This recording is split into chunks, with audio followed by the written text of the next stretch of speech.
Hey guys, what is going on? It's Intel 365 bringing you a new series on Blacklight Retribution.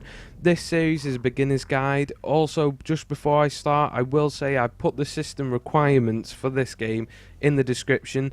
You can pick up this game for free on the Steam store, and I would highly recommend doing it because it is an awesome game. Totally free. You can use real life money to buy in-game credits to sort of access guns and equipment early than the actual required level. So if you want to do that, go ahead. But if you want to work for it, which I personally prefer, then you know this guide was perfect for you. So check the system requirements. If you can get it, I'd highly recommend. I'm on this all the time, so you know you'll always have someone there to sort of, if you want to play with and a bit of support on there, then I'll always come on there. I'll give you my username and stuff afterwards. So when this beginner's guide, because it's so weird with this game, I can come on at any time of the day. It's going to sound really arrogant, but I can come on at any time of the day, any day, and I just know that I'm going to have a really good game, and I play really well. This is the only first-person shooter that I can really say that about, that I can just come on and play well. It is mind-blowingly weird, but that's just, I've just clicked with this game, and I don't know why. But that's the way it is. When you first come to customization, it is quite overwhelming. There is a lot to take in, and there's a lot of sort of things to get your head round.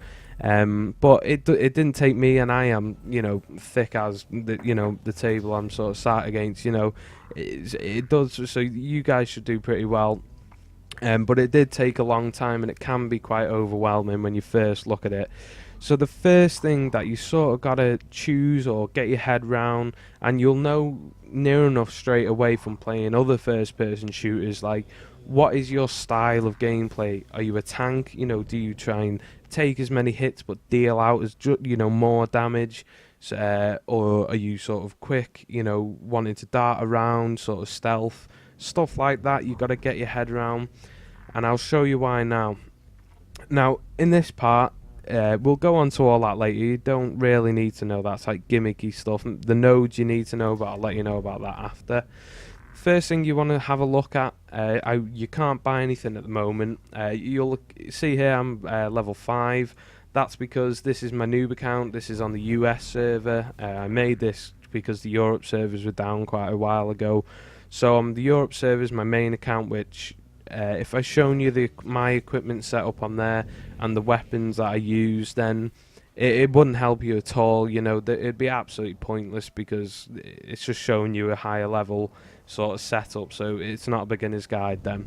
So I've decided just to jump on this little level 5 and show you, you know, a good starting off sort of customization. There's not much you can do, because the GP in the game, this is the in-game credits right down here, it does take quite a long time to farm them, but you know, if you keep at it and you do, and it is a really enjoyable game, you don't notice, and you look down one day and you've got, you know, a couple of K, and then you can start buying stuff. So once you decided exactly what you want, this is where you start customizing, and when you built up some GP.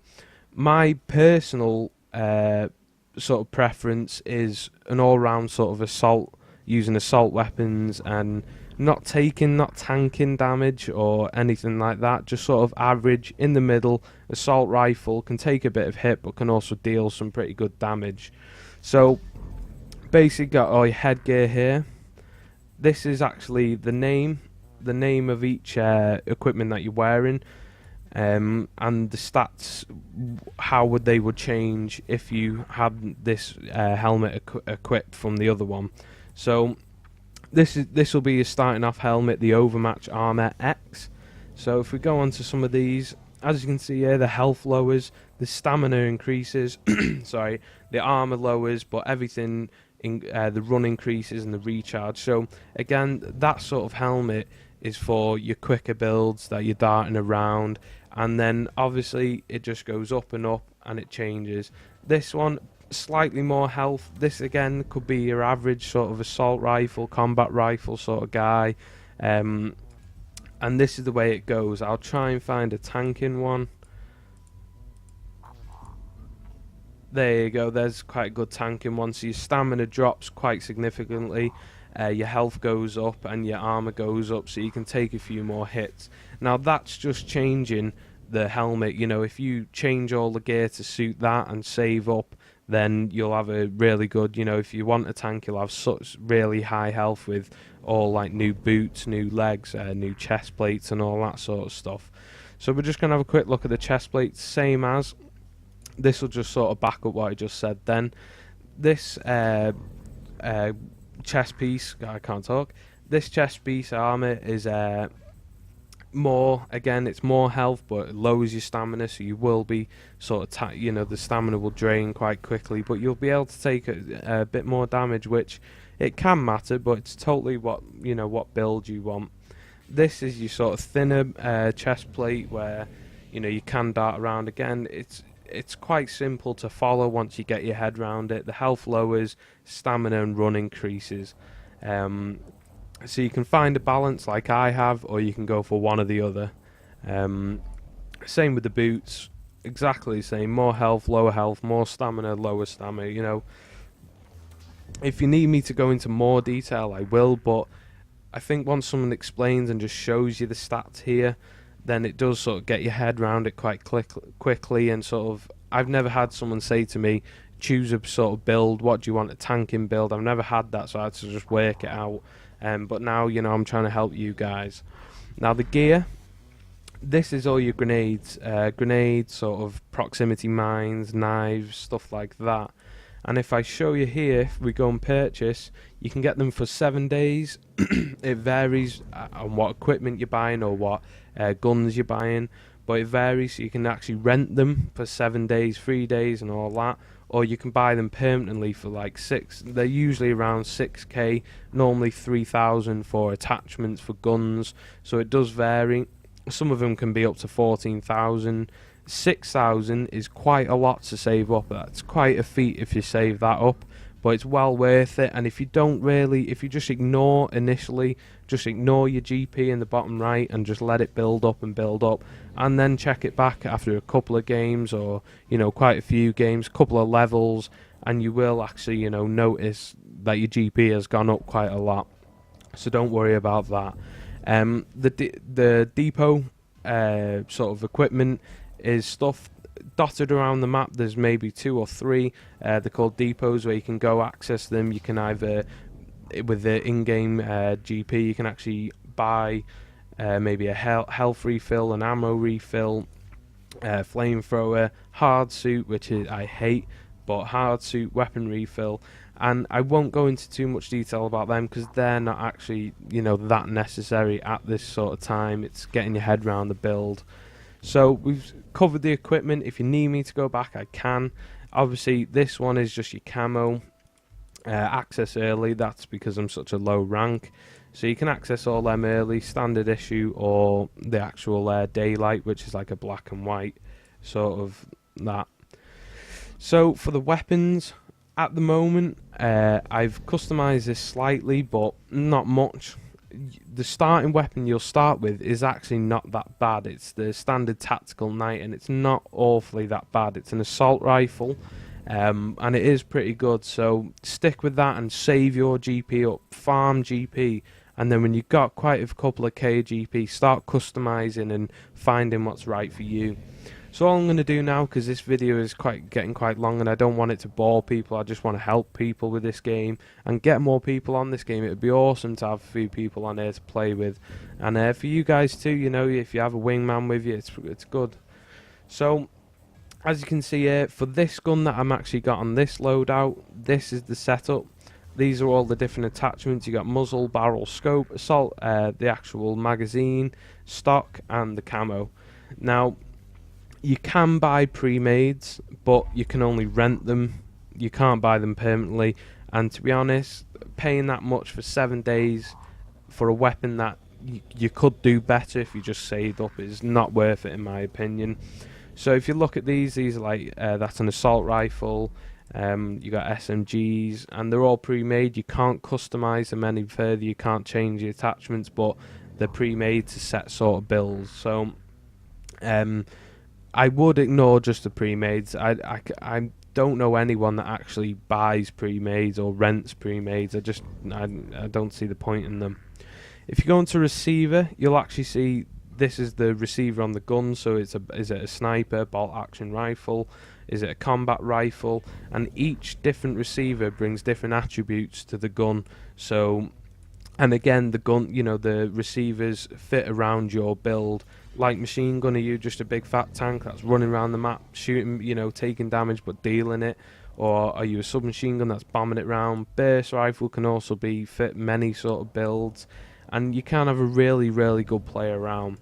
Now, I will show you the one that, because I am sort of in the middle guy, I'm an average sort of assault rifle, don't take much like I said before, so I stick with the assault rifle. And at the moment, with just that assault rifle and the preset muzzle and all the preset attachments, the damage is at 50, the ammo's 30 out of 120, and all here now you've got the stats like the reload time, you've got the scoping time, recoil, range on the gun, the spread hip, the spread aim, spread move. So you've got all those different attributes. Now, the biggest thing I would say about this game is getting stability on your gun, because it is quite, and especially if you're new to PC games like I was, getting stability on your gun will help you a long way, be that hip fire or aiming down the sight. So make sure to get those, damage isn't necessarily that important. If you're accurate, then damage isn't that important. You could drop to a submachine gun that's accurate, that has maybe 38 damage. If you're accurate and quicker than your opponent at aiming down the sights, then definitely, you're going to win that fight 9 times out of 10. So what I concentrate on mainly is the scoping time, the reload, and then all the attributes that actually contribute to the stability of the gun and the accuracy. So that's recoil. Range can have an effect, how far, how accurate is it, and how far from a distance. And run, again, that fits around your build. Are you quick, are you slow, and all that. So if we just go along, obviously bolt action rifle, high damage, but everything else, needs a bit of work on. So they're presets already. That's just what they are with bare minimum attachments.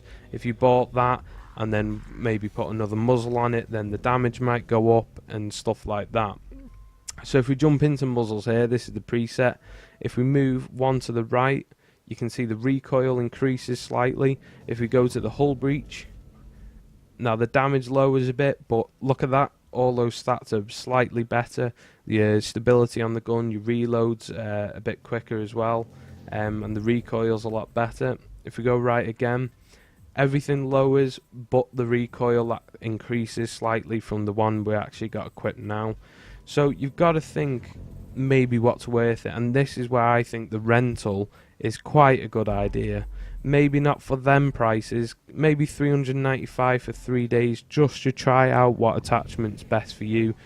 Try it out for 400 GP and see if it's working for you, see if it's making much of a difference. If it's not, don't use it and have a look again. See, now the attachments here are 3,750, which is really, really good. That will take some time to save up, but not too hard going.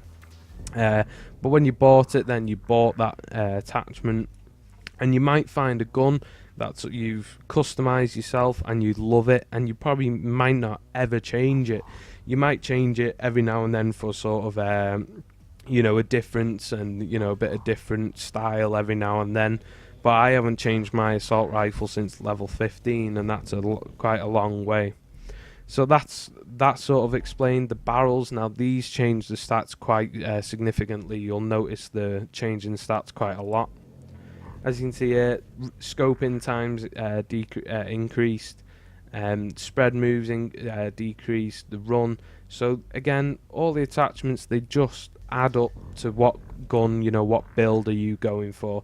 That's the actual barrel I've got on my other gun, which I really, really like. And that's the one I'm using at the moment.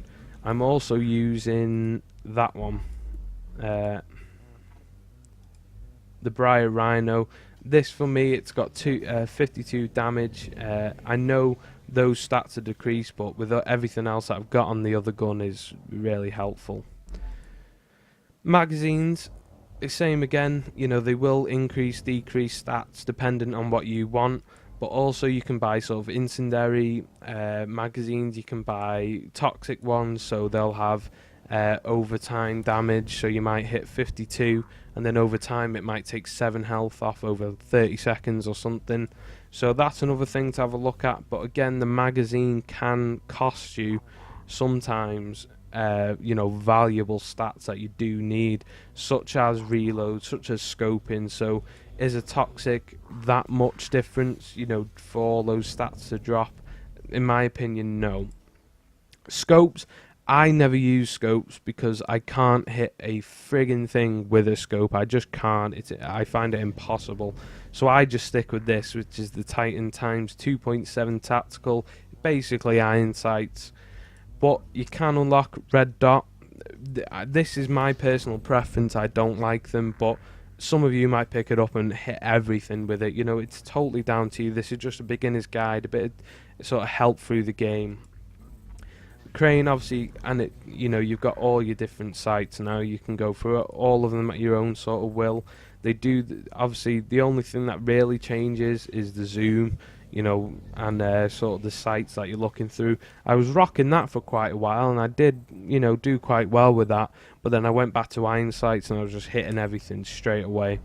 Stock is the back of the gun. This is where a lot of the accuracy, a lot of recoil comes in, spread aim, stuff like that. So again, just fiddle around with them. That's the one I've currently got on my other one, on my other account. So have a good fiddle around with them and find out what works best for you.